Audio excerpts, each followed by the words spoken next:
Leverage. Leverage, leverage, leverage, leverage. Let's talk about it. And this video is more of a follow-up of my disdain for stocks and just the understanding of leverage and what it can do for you in real estate and comparison.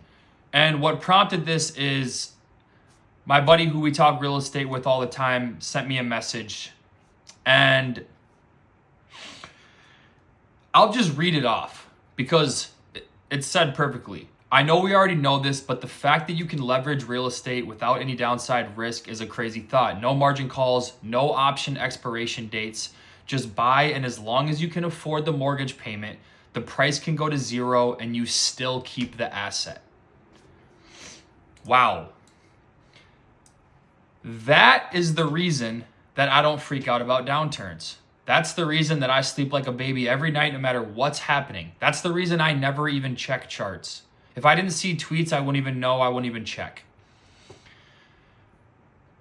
And the reason that leverage doesn't work in stocks, and God forbid, especially in crypto, is because of the margin calls.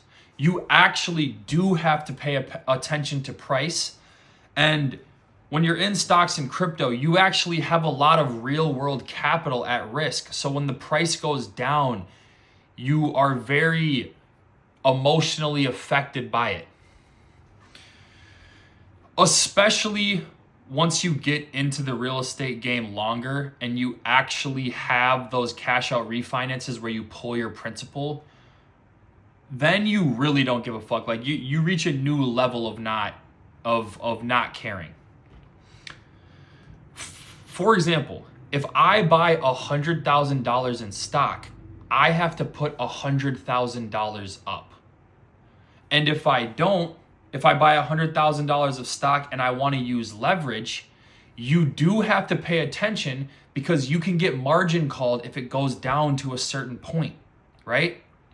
There's a point to where if the stock goes far enough down, you have to bring money back to the table.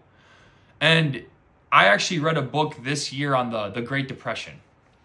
That is what happened. That's what really was the house of cards, is that people started investing in stocks on leverage.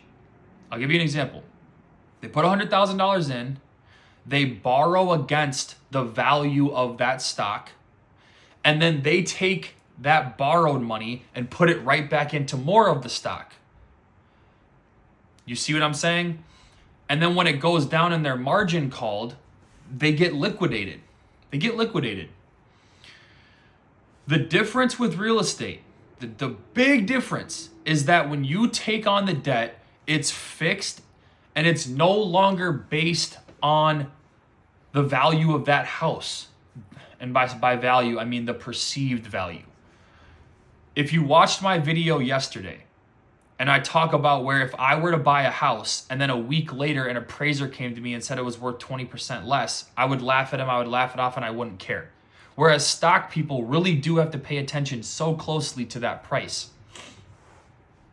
Because as long as you're making your payment, there is no margin call, which means you can take so much more leverage, so much more risk. That's why you see people who have tens of millions, hundreds of millions of dollars portfolio, and it's relatively safe, right? Because there is that whole downside risk of being flatlined isn't really there. The only way that happens in real estate is if one, the bank does a terrible job underwriting. And that's kind of what happened in 2008. Well, that is what happened in 2008. They were writing loans and lending money that they shouldn't have, that the numbers, principles of the asset didn't make sense. Well, that doesn't really happen anymore. I'm sure it does. I'm sure there's some banks that are aggressive and it is happening. But dude, underwriting is stringent. It's strict. They're going to make sure your DSCR rate is high. If you're getting a conventional loan, they're going to make sure your credit's on point. They're going to make sure your job's on point. They're going to make sure your tax returns are on point. So that downside is almost completely just off the table.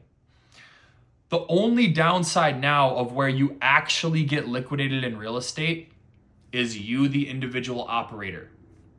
You get the money and you blow it like a buffoon.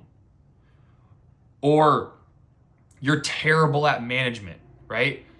You're overpaying for contractors, you don't collect rents, you get crappy tenants, self-inflicted wounds, basically. And this whole concept is second nature to me. But what I'm seeing with the stock market crash is it's a thought process that's completely missing in these other sectors like stocks and crypto. Now, why do I preach so hard for real estate? Because I'm an operator and I want the ball in my hands. If you're that type of person, you're so much better off in real estate than you are stocks and crypto. Because, like we said, the downside risk is already eliminated from the bank because they're also underwriting the property. It's not like you can just go get a loan. You have to get approved for the loan. So when I look at the landscape of my business, I look in the mirror and go, if I'm a good operator, this can scale to as far as I want. I can get tens of millions. I can get hundreds of millions in real estate. I could, who knows how far it can go. As long as I do my part, the sky is the limit. And I think that's kind of the big misconception when I talk crap about stocks is that I just don't like the idea of buying a stock 1-to-1. We have to put so much capital, meaningful capital into it with no way to refinance it out, no way to pull it out. It's literally in there. And then on top of it, not only did I put all that capital in, the ball's not even in my hands. I'm not even taking the last shot. A corporation is who doesn't even have me in the fray where I really know what's happening day to day at that company. No, I don't like it. That's where I draw the line. And the people that I'm looking for, who I would like to follow my channel, because I don't really want to have like a big channel. I actually view myself as like finding people through the content and working with them through business, actual business, not just like selling you something, but whether it's investing in deals together, partnering on deals, working together to build out fringe businesses in real estate like construction, management, lending, agents, whatever. So that's today's video. And I really want people who don't understand this concept to look into it more and just learn leverage. Learn leverage. Leverage is the most important word in business. And I'll see you guys in the next video.